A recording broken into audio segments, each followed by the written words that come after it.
Pai, e do Filho, e do Espírito Santo. Amém. Evangelho de Jesus Cristo, segundo São Lucas. Glória a vós, Senhor. Naquele tempo, Jesus viu um cobrador de impostos chamado Levi, sentado na coletoria. Jesus lhes disse: segue-me. Levi deixou tudo, levantou-se e seguiu. Depois Levi preparou em casa um grande banquete para Jesus. Estava aí grande número de cobradores de impostos e outras pessoas sentadas à mesa com eles. Os fariseus e seus mestres da lei murmuravam e diziam aos discípulos de Jesus: por que vós comeis e bebeis com os cobradores de impostos e com os pecadores? Jesus respondeu: os que são sadios não precisam de médico, mas sim os que estão doentes. Eu não vim chamar os justos, mas sim os pecadores para a conversão. Palavra da salvação. Glória a vós, Senhor. Queridos irmãos, que maravilha! Neste dia 8, neste sábado, dia 8 de março, Evangelho de São Lucas, capítulo 5, versículo de 27 a 32. Nós temos um texto aqui maravilhoso. É o texto que Jesus convida Levi, que é Mateus, a deixar a vida velha.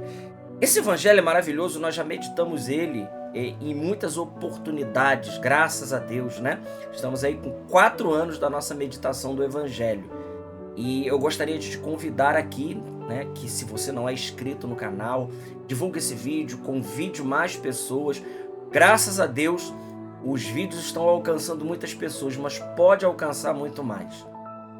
Mas vamos lá no nosso texto bíblico. O que me chamou muita atenção, e o evangelho é maravilhoso por isso, né? Porque em cada época, em cada leitura do mesmo texto, ele sempre nos coloca a novidade de Deus. Ele sempre nos coloca algo diferente. Ele sempre nos coloca um ponto que o Senhor quer comunicar à nossa vida. Ora, o ponto que o Senhor quer comunicar à nossa vida, especialmente no tempo que nós estamos vivendo, estamos aí dentro do tempo quaresmal, esse grande retiro da igreja, esse grande retiro espiritual para cada um de nós, que tem como objetivo principal nos levar à conversão.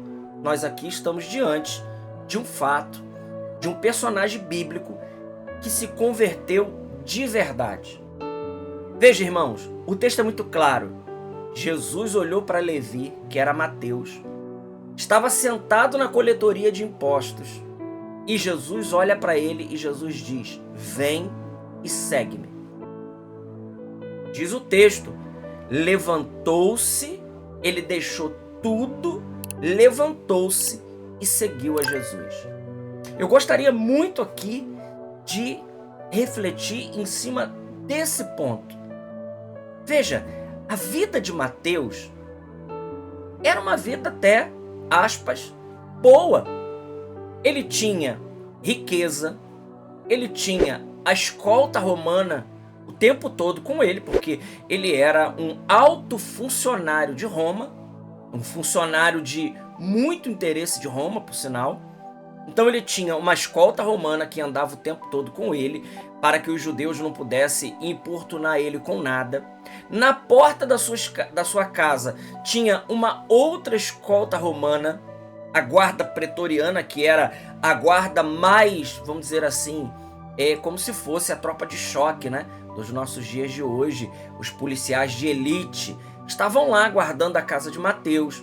Então ele tinha o dinheiro que ele recebia de Roma, e ele tinha aquilo que ele ganhava, que era a função dos cobradores de impostos. Além de cobrar o que Roma exigia, eles cobravam ainda muito mais do que isso. Então era um ofício, né? Um ofício que usurpava a vida do povo. O povo já estava sobre a opressão romana. O povo já vivia a opressão de Roma. O povo já vivia sobre o domínio romano. Agora imagina como esse homem, que era judeu, ele não era romano, ele era odiado pelo seu povo. E aí Jesus, judeu, chama esse homem, ele deixa tudo e segue Jesus.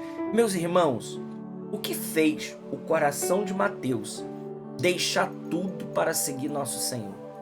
O que passou no coração desse homem para que ele largue toda essa sua postura?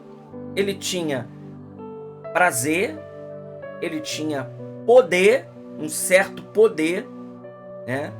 Ele tinha tudo ali, tudo aquilo que humanamente nossa sociedade dos dias de hoje, do ano de 2025, ela valoriza muito mais do que qualquer outra realidade.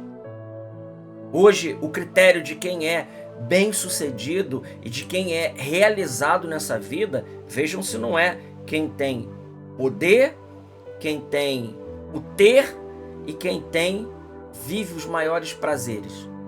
É o ter, o poder e o prazer. Quem tem dinheiro, quem tem posses, né? Aquele que tem poder, aquele que tem influência, aquele que tem uma palavra que todos seguem, aquele que tem um certo domínio sobre um grupo de pessoas, ou sobre um grupo maior ainda de pessoas, ou até sobre uma cidade, ou sobre um estado, ou talvez até sobre o país, né? E também aqueles que por causa disso eles conseguem desfrutar só dos prazeres dessa vida. Veja se não é aquilo que nós vamos viver no dia de amanhã, no domingo, na leitura do Evangelho de São Lucas capítulo 4, quando fala das tentações do Senhor. O Senhor que vai para o deserto e ele vence quais tentações? Ele vence exatamente essas tentações: o ter, o poder e o prazer.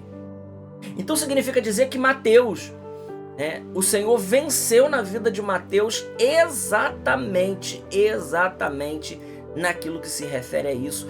E aquilo que é tão difícil para nós,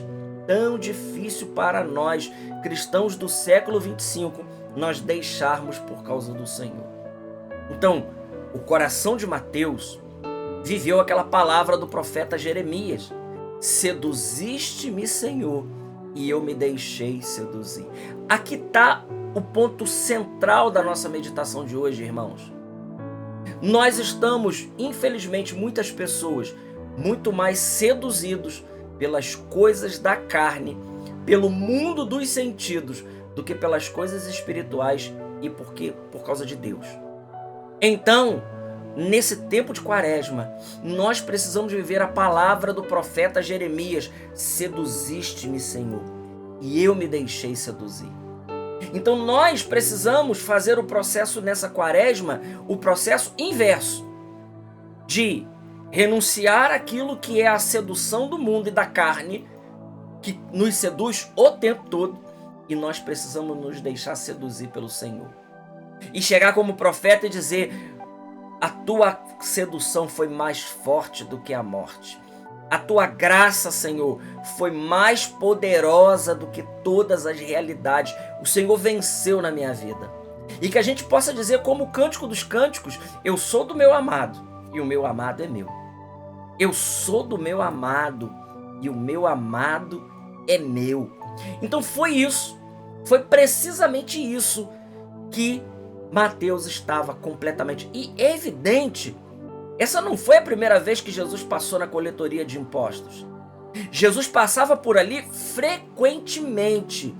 E frequentemente, Mateus ele era seduzido pelo Senhor. Aqui tem um outro grande ensinamento para nós. Para nós nos deixarmos seduzir pelo Senhor, é preciso estar com o Senhor muitas vezes.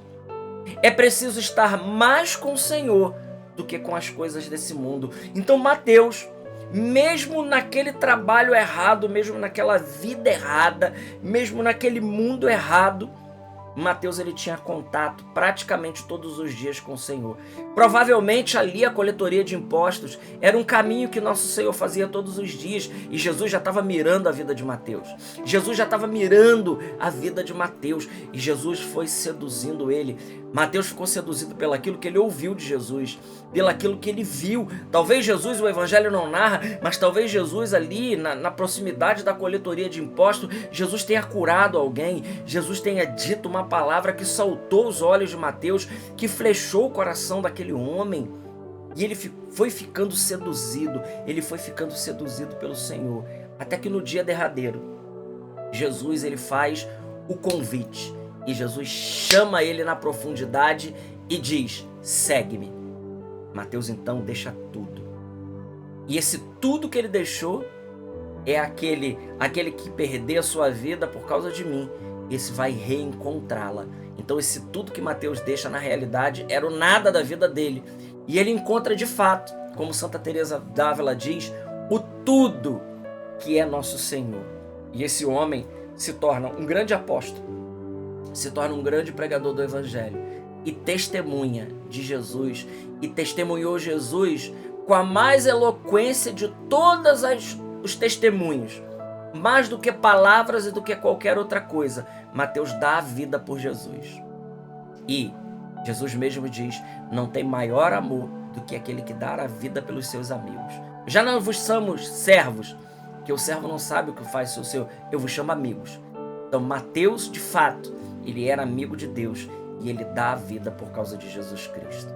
Glória ao Pai, ao Filho e ao Espírito Santo, como era no princípio, agora e sempre. Amém. Salve Maria Imaculada.